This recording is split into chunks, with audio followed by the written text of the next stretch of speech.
Bienvenue, chers turfistes, pour cette analyse complète du Prix de Châteauroux, un quintet plus européen qui se déroulera ce mardi 27 janvier 2026 à l'hippodrome de Vincennes. Cette course représente bien plus qu'un simple événement hippique. C'est un affrontement stratégique entre les meilleurs trotteurs européens de 7 et 8 ans dans le cadre prestigieux du meeting d'hiver parisien. Le prix de Châteauroux est doté de 46 000 € et se dispute sur la mythique Grande Piste de Vincennes, sur une distance de 2850 mètres. Cette épreuve de catégorie course D attire 16 partants, bien que le numéro 16 XL de l'Aumois soit non partant, réduisant le plateau à 15 concurrents actifs. Ce qui rend cette course particulièrement fascinante, c'est qu'elle intervient juste après le Prix d'Amérique, le championnat du monde du trot, créant une dynamique unique où les meilleurs drivers français reviennent aux courses de série après les grands événements de groupe 1. La Grande Piste de Vincennes n'est pas un circuit ordinaire. Elle impose aux chevaux une épreuve physique redoutable avec sa fameuse montée qui débute aux 1000 mètres et culmine près du poteau des 600 mètres. Cette topographie exige une capacité aérobique exceptionnelle, ce que les professionnels appellent le moteur Vincennes. Les conditions météorologiques prévues pour ce 27 janvier, avec des températures entre 3 et 8 degrés Celsius et une piste en bon état, favoriseront les chevaux dotés d'une action puissante, plutôt que ceux dépendant uniquement de la vitesse pure. Aujourd'hui, nous allons décortiquer ensemble les chances de chaque concurrent, analyser les stratégies des drivers et vous donner nos meilleurs conseils pour construire vos combinaisons gagnantes au tiercé, quarté et quinté plus. Commençons notre analyse par les deux grands favoris de cette épreuve, deux champions suédois qui incarnent l'excellence du trot nordique, Sandokan, portant le numéro 14, et Kaksig In, le numéro 13. Ces deux phénomènes sont entraînés par David Persson, l'un des maîtres de l'entraînement scandinave, et ils représentent le summum de la préparation moderne. Sandokan, fils du légendaire Maharaja, est sans conteste le cheval de classe de cette épreuve. Avec un record personnel d'1 minute 10 secondes et 5 centièmes, il possède les références chronométriques d'un champion. Confié aux mains expertes de Björn Goop, pilote légendaire du trot mondial, Sandokan bénéficie d'un atout majeur, l'expérience et le timing parfait de son driver qui sait exactement quand lancer l'attaque décisive dans la montée de Vincennes. Ses gains en carrière s'élèvent à 148 209 €, le plaçant juste sous la barre des 150 000 € qui définit cette catégorie. Sa musique récente montre des zéros, mais attention, ces courses non placées sont souvent des préparations stratégiques pour un objectif précis, comme celui-ci. Sandokan court déféré des 4 pieds, configuration D4, ce qui lui confère une légèreté maximale et une cadence optimale. Kaksig In, quant à lui, affiche le meilleur record absolu du lot, avec 1 minute 10 secondes et 1 centième. C'est tout simplement le cheval le plus rapide engagé aujourd'hui. Ses gains de carrière atteignent 145 957 €. Sa forme récente est excellente, avec un 4A en dernière sortie, démontrant qu'il est au summum de sa condition physique. Piloté par Franck Ouvry, spécialiste reconnu du départ à la volte à Vincennes, Kaksig In dispose d'un avantage tactique considérable pour prendre la tête dès les premiers hectomètres. Le numéro 3, Pure Atlas, représente ce que nous appelons dans le jargon hippique un cheval en plein momentum. Ce trotteur suédois de 7 ans, entraîné par Fredrik Wallin et conduit par Gabriel et Gelormini, arrive à Vincennes auréolé d'une victoire éclatante marquée d'un A dans sa musique récente. Cette victoire n'est pas anodine. Elle a été obtenue à Mokanchy sur la cendrée française, prouvant que Pure Atlas maîtrise parfaitement les surfaces hexagonales. Avec un record personnel d'1 minute 11 secondes pile et des gains en carrière de 115 240 €, Pure Atlas se situe dans le milieu du tableau en termes de richesse, mais sa forme actuelle le propulse parmi les tout premiers prétendants. Ce qui rend ce cheval particulièrement intéressant, c'est la ligne de forme collatérale établie lors de sa victoire à Mokanchy, où il a nettement dominé un mec Paslou, également engagé aujourd'hui sous le numéro 1. Cette confrontation directe nous donne un repère précieux pour hiérarchiser de plateau. Gabriel et Gelormini, son driver, est réputé pour son pilotage patient et intelligent. Contrairement aux jokers agressifs qui brûlent l'énergie de leur monture dans les premiers tours, Gelormini excelle dans l'art de préserver le finish de son cheval pour les derniers 500 mètres. Sur une distance de 2850 mètres, avec la montée de Vincennes, cette approche tactique peut s'avérer décisive. Pure Atlas court également en configuration DA, déféré des antérieurs, ce qui allège son train avant et améliore son amplitude de foulée. Mon conseil pour Pure Atlas, c'est un cheval à inclure absolument dans vos combinaisons de tiercé et quinté plus. Sa victoire récente, son adaptation prouvée aux pistes françaises et la qualité de son pilote en font une valeur sûre. Je le vois terminer dans les 3 premiers, potentiellement en 2e ou 3e position, si les deux favoris suédois tiennent leurs promesses. Passons maintenant à la meilleure chance française de cette épreuve, Jade Renardier, portant le numéro 11.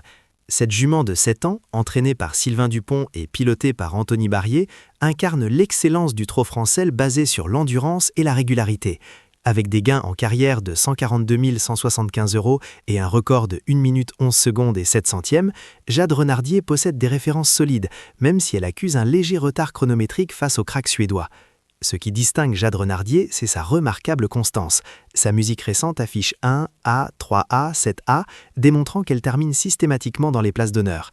Sa dernière victoire dans le prix de Vic Fezensac a été une véritable démonstration de gestion de l'effort sur la distance. Cette régularité fait d'elle ce que nous appelons un point d'appui, c'est-à-dire un cheval sur lequel on peut s'appuyer en toute confiance pour construire ses combinaisons. Anthony Barrier, son driver, figure parmi les meilleurs pilotes du circuit français. Il connaît parfaitement les subtilités de la grande piste et sait exactement où placer sa jument pour économiser son énergie avant de la libérer dans les derniers 400 mètres. Jade Renardier court déféré des 4 pieds, configuration D4, signal fort envoyé par l'entraîneur Dupont qui indique une préparation optimale et une confiance maximale pour cette échéance. Mon conseil concernant Jade Renardier, elle représente la sécurité dans vos paris.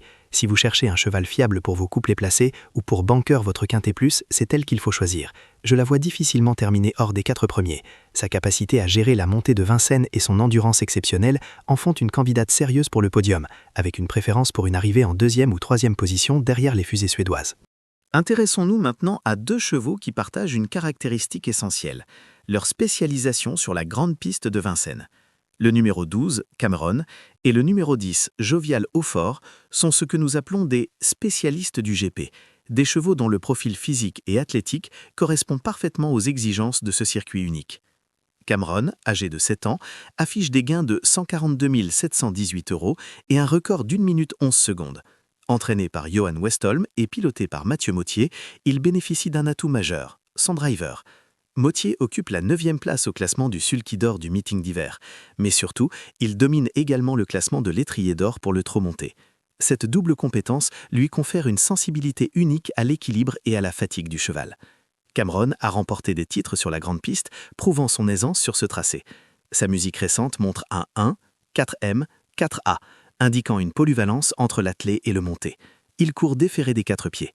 Jovial Hautfort, également âgé de 7 ans, vient de l'écurie prestigieuse de Christian Bijon, l'un des maîtres de l'entraînement français.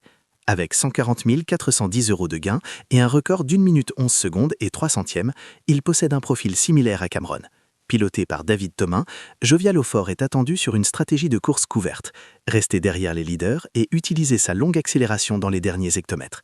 Bijon prépare traditionnellement ses chevaux pour un pic de forme fin janvier, et nous y sommes précisément. Mon conseil, ces 2 chevaux sont parfaits pour compléter vos combinaisons de quintet plus. Ils représentent la solidité et la connaissance du terrain. Je les vois tous deux dans les 5 premiers, idéalement en 4e et 5e position. Dans toute course de quintet plus, les outsiders jouent un rôle crucial pour ceux qui recherchent des rapports généreux. 3 chevaux méritent une attention particulière dans cette catégorie. Invisidelson, Look of Love et Goodwin Z. Invisibleson, le numéro 7, est peut-être le plus fascinant de ce trio. Ce cheval de 8 ans a passé une grande partie de l'hiver à courir en trot monté, où il a remporté 2 victoires consécutives marquées d'un M dans sa musique. Son retour à l'attelé aujourd'hui suggère qu'il est au sommet de sa condition physique. L'élément décisif, il est piloté par Éric Raffin, le leader incontesté du classement du Sulky d'Or avec 20 victoires et plus de 700 000 € de gains durant ce meeting d'hiver. Quand Raffin choisit de monter dans le sulky d'un cheval, c'est un signal fort. Avec un record d'1 minute 12 secondes et 2 centièmes et 133 000 € de gains, Invisibleson pourrait créer la surprise et pimenter les rapports du quintet plus. Look of Love, numéro 9, affiche une forme intéressante avec 5A, 2A, 1A dans sa musique récente. Ses 140 000 € de gains et son record d'1 minute 10 secondes et 8 centièmes en font un concurrent sérieux. Piloté par Johan van den Putte, il a récemment terminé juste derrière Kaxig In dans le prix de Villers-Cotterêts, établissant une ligne de forme directe avec l'un des favoris. Il court déféré des 4 pieds. Goodwin Z, le numéro 2, est décrit comme irrégulier cette saison, soufflant le chaud et le froid. Cependant, sa meilleure forme suédoise est compétitive avec les favoris. Avec un record d'1 minute 10 secondes et 9 centièmes et 111 000 € de gains, il pourrait profiter d'une bonne position en course pour se glisser sur le podium à grosse cote. Dans l'art du pronostic hippique, savoir quels chevaux éliminer est aussi important que d'identifier les favoris. Analysons maintenant les autres partants et ceux à éviter pour optimiser vos mises. Commençons par Justicia Glam, le numéro 8. Cette jument n'a pas couru depuis octobre et les bruits d'écurie indiquent qu'elle a connu des ennuis de santé. Sa musique récente montre DA, DA, 9A avec 2 disqualifications consécutives. Son entourage décrit sa mission aujourd'hui comme impossible, à éliminer totalement. Darlington Fame, numéro 4, a été touchée par un virus récemment. Bien qu'elle possède un excellent record d'1 minute 10 secondes et 2 centièmes, elle aura besoin de cette course pour retrouver sa condition. Son driver Pierre Vercruijs devrait adopter une conduite non offensive. À éviter dans vos combinaisons principales. Cantabas, le numéro 5, a décié en début de meeting. Avec 126 000 € de gains, son entourage cherche simplement une performance rassurante, pas une victoire. Sa musique de 7A, 7A, 8A confirme sa méforme. Unsideman, le numéro 15, affiche une musique catastrophique avec 0A, 9A, 5A. Malgré ses 149 000 € de gains, il semble en méforme totale. Un mec Paslou, le numéro 1, est le moins riche du lot avec 110 000 € de gains. Cependant, il est confirmé à Vincennes et sa récente deuxième place indique qu'il est en bonne forme. Il pourrait surprendre pour une place mineure. #Simoni, numéro 6, montre une musique inquiétante avec plusieurs disqualifications. Avec 126 000 € de gains et un bon record d'1 minute 10 secondes et 6 centièmes, il possède du potentiel, mais sa régularité pose question. Mon conseil, éliminez les numéros 4, 5, 8 et 15 de toutes vos combinaisons pour économiser votre mise. Un aspect souvent négligé par les turfistes amateurs, mais crucial pour les professionnels, la configuration du ferrage. Dans le prix de Châteauroux, cette variable technique peut faire la différence entre la victoire et la défaite. La configuration D4, c'est-à-dire déferré des 4 pieds, représente l'optimisation maximale pour la vitesse. En retirant les fers, on réduit le poids à l'extrémité des membres, ce qui diminue l'énergie nécessaire à chaque foulée et augmente la cadence naturelle du cheval. Les statistiques du Mickey montrent que les chevaux passant en D4 pour la première fois de leur campagne hivernale ont un taux de classement dans les 3 premiers supérieur de 22% à ceux ferrés normalement. Dans notre course, pas moins de 9 chevaux courent en D4. Un mec Paslou, Cantabas, Look of Love, Jovial Hofer, Jade Renardier, Cameron, Caxig In et Sandokan. Cette prévalence parmi les favoris, notamment les 3 principaux que sont Sandokan, Caxig In et Jade Renardier, indique que leurs entraîneurs ont préparé cette course comme un objectif majeur. Quand un entraîneur passe son cheval en D4, c'est un signal de confiance maximale. La configuration DA, déférée des antérieurs seulement, est utilisée par Goodwin Z, Pure Atlas et #Simoni. Elle allège le train avant pour améliorer l'amplitude tout en conservant la protection et l'adhérence à l'arrière. C'est un compromis intéressant pour les chevaux qui ont besoin de liberté devant, mais de stabilité derrière. Justicia Glam court en DP, déféré des postérieurs, configuration rare. Les chevaux ferrés normalement, Darlington Fame, Invisible Sun et Inside Man, sont souvent dans cette configuration pour une rentrée ou par nécessité de protection. Mon conseil technique, privilégiez dans vos paris les chevaux en D4 qui sont également bien placés dans la hiérarchie de la course. C'est un indicateur fort de préparation optimale. Maintenant que nous avons analysé en profondeur chaque concurrent, passons à la partie la plus importante pour vous. Comment construire vos paris pour maximiser vos chances de gain sur ce quintet plus du prix de Châteauroux? Pour le simple gagnant, ma sélection est claire, le numéro 14, Sandokan. C'est le cheval qui possède la meilleure combinaison de classe intrinsèque, de driver d'élite avec Björn Goop et de préparation optimale. Si vous ne devez jouer qu'un seul cheval en gagnant, c'est lui. La cote attendue devrait tourner autour de 3 ou 4 contre 1. Pour le couplet placé, je vous recommande une formule en 3 chevaux, 14, 13, 11, c'est-à-dire Sandokan, Caxig In et Jade Renardier. Ces 3 chevaux représentent statistiquement les candidats les plus probables pour le podium. Cette combinaison vous donne 3 couplets différents et une excellente couverture avec un investissement raisonnable. Pour le tiercé dans l'ordre, je propose 14, 13, 3. Sandokan gagnant, Caxig In deuxième, Pure Atlas troisième.